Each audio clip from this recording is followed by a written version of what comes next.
ہارے ہوئے لوگ جو اپنے آپ کو سمجھتے ہیں کہ میں کوئی بڑا آدمی ہوں. بڑا آدمی تو اپنے اخلاق سے ہوتا ہے, اپنے کردار سے ہوتا ہے, اپنی سخاوت سے ہوتا ہے, لوگوں سے پیار کرنے سے ہوتا ہے. باقی یہ کہ بیٹھ کے کہانی سنانا کہ میں بڑا کچھ کرتا ہوں, تو جو کچھ کرتا ہوتا ہے اسے سنانے کی کوئی ضرورت ہے.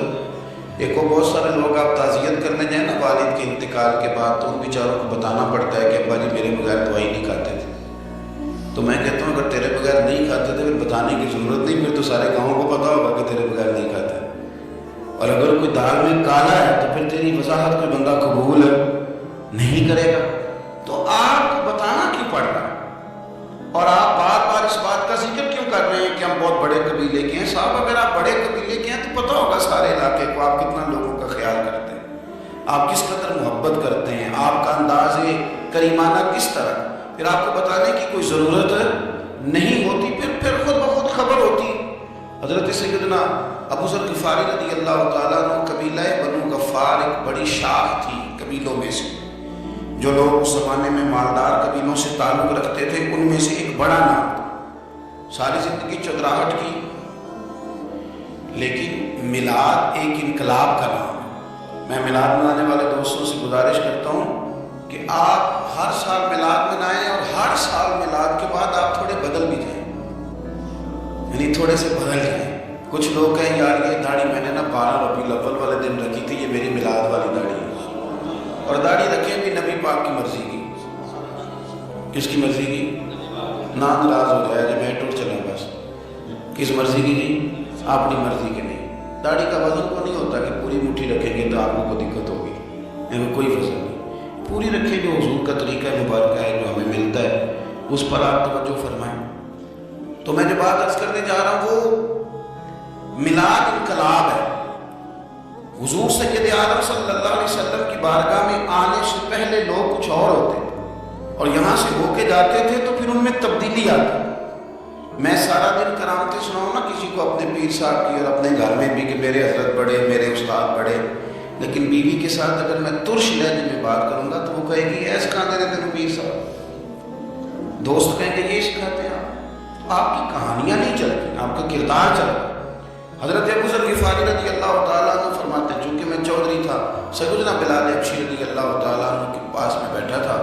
کسی بات میں بات آگے بڑھی اور بڑھتے بڑھتے بات شکنجی تک چلی گئی. رائے کے اختلاف نے باتوں میں تلخی پیدا کر دی, اور جب تھوڑے لفظ اور تیز ہوئے تو میں نے انہیں کہہ دیا چپ کر, تو ابشن کا بیٹا ہے.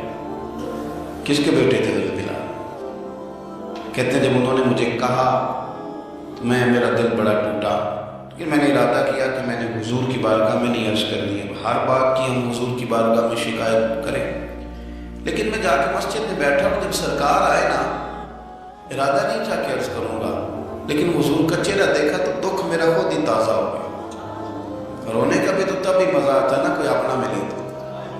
فرماتے ہیں کہ میرے آنسو نا بغیر اختیار کے چھلک پڑے اور میں کھل کے قربان جاؤں محبوب کے. بھی حضور نے پاس نہیں بلایا بلکہ نبی پاک اٹھ کے خود میرے پاس آئے اور مجھے کندھوں سے پکڑ کے سینے سے لگایا, اور جب میں کھل کے رو لیا تو حضور میرے آنسو پوچھنے لگے.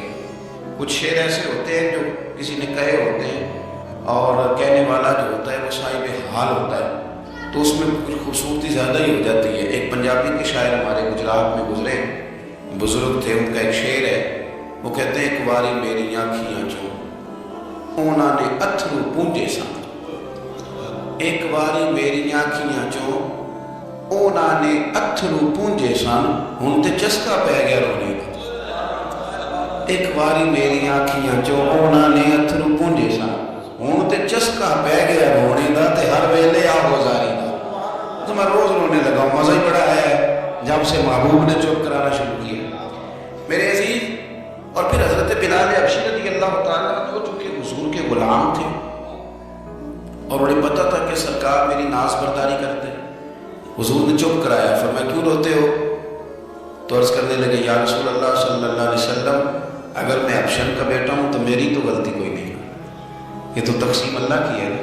الذی خلقک فسواک فعدلک فی ای صورت ما شاء رکبک. جس طرح وہ چاہتا ہے، جس کو چاہتا ہے اس طرح کی اس کی صورت بنا دیتا ہے۔ تو مجھے ابشر کا بیٹا کہا جاتا ہے، میری غلطی کیا ہے؟